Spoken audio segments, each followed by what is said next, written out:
নমস্কার বন্ধুরা, মানসীস গার্ডেনে সবাইকে স্বাগত। আমি তোমাদের আগের দিন দেখিয়েছিলাম যে আমার যে দুটো করলা গাছ আর একটা উচ্ছে গাছ আছে তাতে প্রচুর জালি আসছে বা উচ্ছে করলা ধরছে, কিন্তু পোকা লেগে গেছে বলেছিলাম। তো আমি গ্যামাক্সিন পাউডার খানিকটা ছড়িয়েছিলাম। এক্ষেত্রে কি হয়, লিকুইড বিষ দিলে তো ভেতরে যাওয়ার একটা সম্ভাবনা থাকে।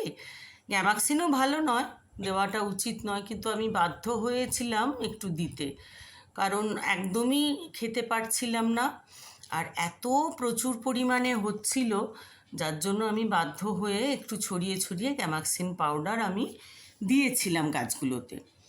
তো দেখো, এবার তোমাদের দেখাই, করলাগুলো কিন্তু মোটামুটি একটু সাইজ হয়েছে এবং পোকাটা অনেক কম। একদম নেই তা বলবো না, পোকা আছে কিন্তু খুবই কম আছে। আর আগের যেমন একদমই খেতে পারছিলাম না, সেটা হচ্ছে না। পোকাগুলো মোটামুটি অল্প দুটো, একটা দুটো বাদ দিয়ে বাকিগুলো কিন্তু সুন্দর শেপ অ্যান্ড সাইজ হয়েছে। তো সেই জন্যই তোমাদের ভিডিওটা দিলাম, যে আগের দিন তোমাদের দেখিয়েছি, তো পরের দিনও আমার দেখানো উচিত। এই দেখো, অনেকগুলো কিন্তু করলা আমি তুলতে পেরেছি।